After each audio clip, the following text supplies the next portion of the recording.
The AWARE project's aim is to balance the public conversation about psychedelics, spread accurate information, and give a new face to psychedelia. We feel that this change will occur through connection and relationship, one individual at a time. We are calling on everyone whose lives have been improved through the mindful use of psychedelics to educate themselves and become ambassadors for the psychedelic experience. Show those around you that people who use psychedelics mindfully across all social, racial, economic, and political boundaries. This is Lorenzo of the Psychedelic Salon. He's probably well known to some of you, and he's going to share a story from his experience. Thanks so much, Lorenzo. Thanks, everybody. 3 years ago was the last time I appeared in public. I took myself off of the circuit, and I've become a hermit. I live up in Carlsbad. This is the farthest I've ventured from home in quite a while. So I don't start my time yet. I'll tell you when I start the story. Oh, you've got till we fill something more. I wanted to mention that Caitlin said how Ashley Booth started the AWARE project. And it's probably about 2 years ago, I guess, it started up in LA, and Ashley got a hold of me to see if I'd podcast some of them.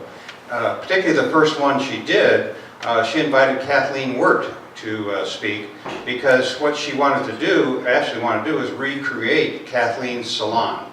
Kathleen held a salon in Venice for a number of years. It started out as the Hoffman Foundation Salon, and it was for the Albert Hoffman Foundation, and they had all of the work that Hoffman had done, and people came down from up north. The Shilvins came down to start it, and so did the Stolaroffs, and it was once a month, and it was held at her house in Venice Beach, and it was a really funky house.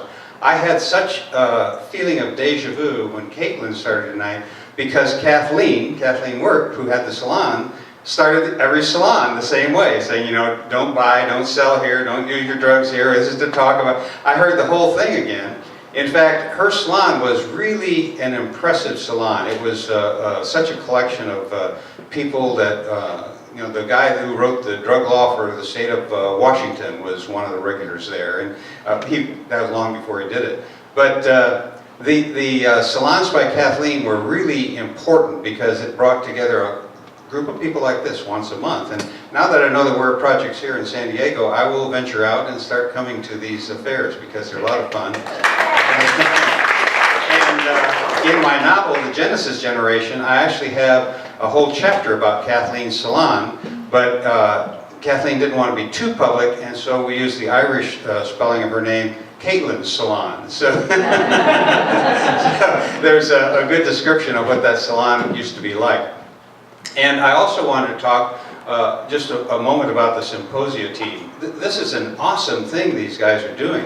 My friend Bruce Damer bumped into him for the first time, I think it was at Symbiosis, is that where it was? That's right. He came back from Symbiosis and called me the day he got home. He says, these guys are doing some amazing things, you need to get a hold of them. Because see, Bruce knew that I was burning out in the salon. I've done it for over 12 years now, and when I started it in 2005, I was thinking about calling it, maybe the Entheogen Salon, or something like that, because the word psychedelic back then, just wasn't that long ago, was kind of toxic, and you had to be careful. But a really close friend of mine who's gay said, you know, they're going to take that word away from you. I don't care what you call it, because, you know, they tried to take queer away from us, but we took it back. So why don't you just start with psychedelic? And so that's where the Psychedelic Salon came from. And now I've done over 500, about 538 podcasts today, but I was getting a little burned out, and so now, because of what the Psymposia team's doing, is we've started a parallel track. We're calling it Salon 2, and every week I'm putting out one of their podcasts too, and then in another year or so, when I run out of the last few Terence McKenna tapes I have, I can see how very easily I can ease myself into the sunset, and the salon will continue, because it has a big audience. When I first started, it was the only psychedelic podcast, and so it got picked up on iTunes, and hundreds of thousands of people listen to this every week, and that's one of the reasons I kind of took myself off the circuit, because I really don't want to think about all that. I do this as a hobby, and it was a lot of fun. And you know, I wanted to preserve Terence McKenna's talks because his archive got destroyed. And so Ralph Abraham gave me all those talks that they'd done with the trilogues, and things started growing. Then I started I'd already had started the Palenque Norte talks at Burning Man.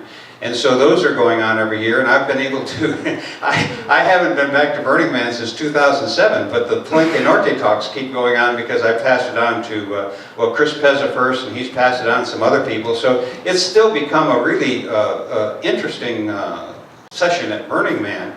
When we started in 2003 at Burning Man, it was the only talk series. I just called up Eric Davis and a few friends of mine and said, hey, we ought to do this. And they didn't think anything would come of it, but they all agreed to do it. And that first year we had Alex and Allison Gray and Bruce Damer and Eric Davis and Daniel Pinchbeck and people like that, who were just people I knew from our Palenque meetings down in Palenque, Mexico. Well, now Burning Man has a whole program of talks that are given at a dozen camps. It's become a really kind of a thing out there. So that's very satisfying to see that go on, and that's why I hope that over the years, next year or two now, that the Psymposia team, gears up even more, and I gear down, and we can just turn the Salon podcast over to them, because it's a big audience, and these guys are doing a lot of work. I think they deserve a big hand for traveling around the country.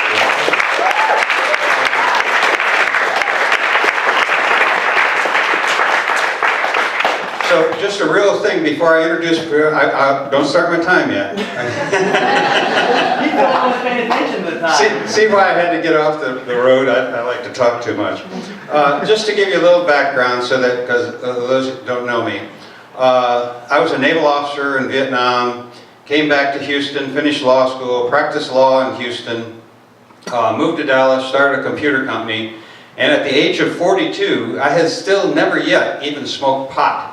I was a Texas lawyer. I was an Irish Catholic Republican lawyer, and and then I had my first hit of MDMA. Texas. I'm still Irish, but everything else is gone. I'm still a member of the Texas Bar, and if you go to the Texas Bar Association website, my picture's still there, but I'm the only one not in a coat and tie. I put my Burning Man picture up there. So here I was, 42 years old, and I'd never experienced any of this stuff. I'd been, straight and narrow, good Catholic boy. I was pretty much getting to not be a Catholic by then, but I fell in with some people that were selling MDMA, ecstasy. And a lot of people aren't aware of this, but Dallas was ground zero for ecstasy hitting the street. Out here in the West Coast, they'd been using it for psychotherapy for years, and it was all a big underground thing. Dallas, it hit the street, and it got into the Start Club, and it was an amazing scene. I won't talk about that now, because you can go to our website, psychedelicsalon.com, and on the front page there's a 30-minute interview called Confessions of an Ecstasy Advocate, and that tells the stories of how I got involved in all this. But after a little while, things got hot in Dallas, and I had to pack up the family and move to another state, because what happened is I became a drug dealer. I didn't intend to do it. My computer company was struggling, and I was making so much money selling ecstasy. I kept the darn thing open for probably a year longer than I should have. But anyhow, we closed it, packed up, went to Florida, and for the next 7, 8, 9 years, I didn't know anybody. I had to buy drugs from my teenage son. Well, he was in 25 or so by then. But, I had one friend my age who was still doing psychedelics. I didn't know anybody, anything. Well, I wound up, long story short, I found out about the Palenque conferences, Palenque and Theobotany conferences in Palenque, Mexico. And they were a long-running affair that stopped in 2001, was the last one. And it was in '99, I went to the first one I went to, and I guess you can start this story just about now, the time again. So, I'm out there at the end of the line, didn't know anybody but one other guy doing psychedelics. He and I go down to Palenque, it's down to Chiapas, it's when all that problem was going on with the revolution down there. And I thought we were being really brave going down to this drug conference in Chiapas. And I get down there, and the woman who's now my wife, I saw her, she's sitting by the pool, it was her 6th year there. And that's where we got to know so many people that were involved in this type of work. Because what they did in those conferences is they ran for a week, 2 weeks back to back, but there were like 20 speakers. But it was Sasha Shulgin and Jonathan Ott and Rob Montgomery and trying to think of his name, the Italian guy that did all the work with Giorgio Iboga. Samarini. What? Giorgio Samarini. Giorgio Samarini, yeah. And it was really a cool thing because they had a family-style dinner where you could sit and really get to know these speakers. I mean, we'd spend a whole week with them and sit around smoking dope and talking in the evenings on our little patios. There were little cabins for rooms, and there were two cabins to a little building. And all these little buildings were scattered out in the jungle, around the jungle and the pool. And then up high, on a higher elevation, was the restaurant. And then way up at the top, there, across the road, up this big hill, it was a mountain, there was a big meeting room. That's where the meetings were, and it was where the overflow crowd would stay. There were rooms there. So on this particular one, when you went up there, it wasn't like climbing stairs. It was like carved into the side of this wall were these big steps, and it was really a climb to get up there. I always liked following the Shulgins because they went really slowly, you know, and you didn't want to get young people behind you because they were always mad because it was really difficult to climb this thing. Because it was a climb. It wasn't like stairs. You could do them one at a time, and they were pretty steep. Anyhow, we get up there, and this one day, it was in 2000, the first year that Terence McKenna didn't make it. And actually, he died just like 3 months later. But we were a whole bunch of us down there, and this one chemist, whose name has to still not be revealed, he had made some 2CT7. And actually, he had a whole bunch of stuff. We experimented with a lot of things down there. And over the, you know, right now, I'll be 75 in August, and I have tried everything except heroin, crack, and although I've had several chances to try it, I've never had the courage to try Iboga. But it's something you have to really be serious about. And I never just really set aside the time to do that. But I've done dozens of Sasha's things. I've done lots of ayahuasca, a lot of things that you've heard about. And here I am, almost 75. 1 year ago is the very first time I started taking any kind of prescription medicine. And I take 5 milligrams of a little heart blood pressure medicine. They started out at 10, I had to cut it down because the cannabis was knocking my blood pressure down about 15 points when I'd smoke it every day. And I smoke cannabis every day, so I didn't see taking all this prescription medicine. So I don't have side effects of all these medicines that my friends my age do. I smoke pot every day, and I'm very healthy. I eat organic food and I exercise, but I think that one of the reasons I'm trying to promote psychedelics is because, as the young lady said earlier today, we can actually save the world. You know, I'm not encouraged that I'm going to get it done yet in my lifetime, but I really believe that if more people, 15% of the population, no more than that is necessary to really change the world, because we touch so many people and do so many other things. So getting to my story finally, we're having this experiment with 2CT7. Chemist is staying at the top up by the place where we had our lectures. And so this big climb up there, we go up, and 48 of us decided to try it for the first time that day. I think it's probably still the biggest group of people taking 2CT7 at one time ever. So this was on a Sunday, and I had made arrangements to buy some pot at 11 o'clock in the morning. Well, we took this about, I guess, between 8 and 9 sometime at his room up there, and everybody walked in, and it was all powder, and he'd check your weight, and then he'd measure out just enough for you. I have no idea how much I took, but it was the right amount. Because you know how Sasha has a scale of +1 to +5. And a +1 means you get a little tingle, you know you've taken something, but it's just a little tingle. A +5, that's not where you see God, that's where you are God. I mean, and +5s are amazing in that you come back knowing everything's fine, everything's perfect, you don't have to worry about a thing. But you can't remember what happened, you can't put a word around it. So +1s and +5s really, I don't think, are worth the time. This was one of my very best +4s ever. So I take this 2CT7, we go sitting in the conference room, and I don't remember who was speaking in the morning, but I knew at noon we're going to have lunch and then go out to the ruins at Palenque, where Christian Rasch, who is probably the world's leading expert on shamanism and had lived there in the jungle with the Lacandon for 3 years, and really knew those ruins better than anybody. I was so looking forward to hear this talk. But I'm sitting in the room and I could tell things are starting to get a little, wobbly. Something's happening. And all of a sudden I realized it's close to 11 and my drug deal is going to go on down at the next level down at the lunch place. So I decided I better head on down there. And I go out, and going up those stairs, I guess you call them, was not so bad as going down. Because they were like, it felt like this, you felt you're going to fall. So I had to sit in my butt and just go one down at a time. It took a long time to get down. Then I had to walk down this hill to the restaurant, and some people who I passed told me the next day, they said, "Man, did you look weird. You're taking these little tiny baby steps, and you're glowing." I knew, the guy I bought the pot from, first thing, he saw me from across the room, and he said, "Whoa, you better sit down." I was just ecstatic. Well, somehow we get through lunch, and my wife got me on the bus, and we all go out. Now keep in mind, there's 48 of us that have done this, and I think they're probably all having experiences like mine.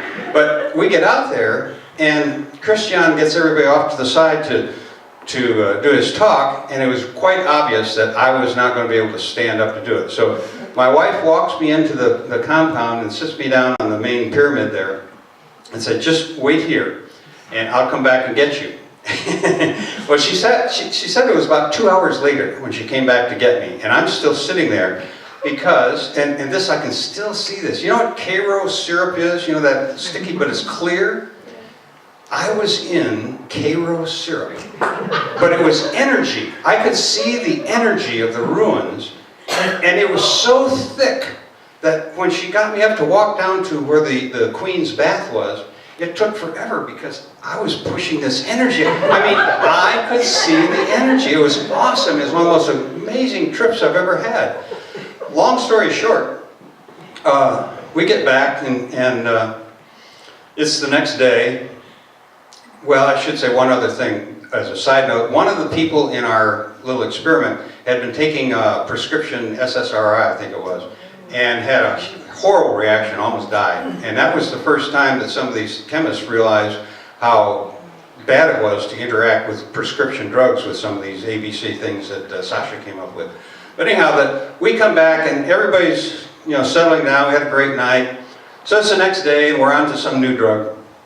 And I was in this cabin with 4 other people, and we were having what for me at that time was one of the wildest experiences of my life, when all of a sudden the door blasts open and this young scientist comes in. He made type A people look lethargic. He was just wired. And he had his laptop in his hand, and he came in and he says, "I'm doing a survey. This is the biggest group ever with 2CT7. We're going to publish the results of this survey." And he's going on like this, and we were all just really not in a mood to hear this. And he says, "I've got some questionnaires I'd like to give you." And he's reaching for his backpack as he sees us getting stuff to throw at him, okay? So he backed out, and the next day he actually did write his report. It was published in Maps. I printed out a copy of it today because my +4 trip, which was really, I can still remember so much, it was an incredible trip. Here is the entire, I filled out like a 3-page form for this guy. Here is what I got out of the trip. Here's what came into the form. At the 3-hour mark, I had to interact with straight people and negotiate a business exchange. No problem, as long as I focused my concentration. Now that's the rest of the story. Paul Harvey used to do the rest of the story? Well, my +4 experience is like a nothing thing here. But the real rest of the story is the name of the person who wrote this report. The wild type A scientist was Casey Hardison. Now some of you know the name Casey Hardison because a few years later he was arrested in England with the biggest drug bust, biggest chemical lab they'd ever had in the history. And Casey went on to defend himself in court. And he didn't defend himself the normal way. Instead, he castigated and just gave the lawyers and judges a hard time about cognitive liberty, and it was a right of human beings, and he wound up with a 20-year sentence. And he did wind up spending about 10 years in a cage in England. But Casey is the one that wrote this report. Casey and Matteo and I had some unfortunate experiences together where Casey was a lot of overhead at one time, but I want to say this about him. He has one of the most brilliant minds of any young person I've ever come across. And Casey now is not only out of prison, he's married, he's living here back in the States, has a child, and I expect a lot of brilliant work from Casey. In fact, the Psymposia people just recently, yesterday or today or day before, posted the obituary that Casey wrote about our friend Nick Sand. And as you probably know, Nick died Monday night, died in his sleep. And Casey wrote, I think, a really brilliant obituary. And even though Casey and I still think of Casey as a friend, but he was a difficult friend for a while. And all I can say for sure about my future with Casey is that when I die, I really hope he writes my obituary. I don't know what he'll say, but it'll be very well written. So that's my story.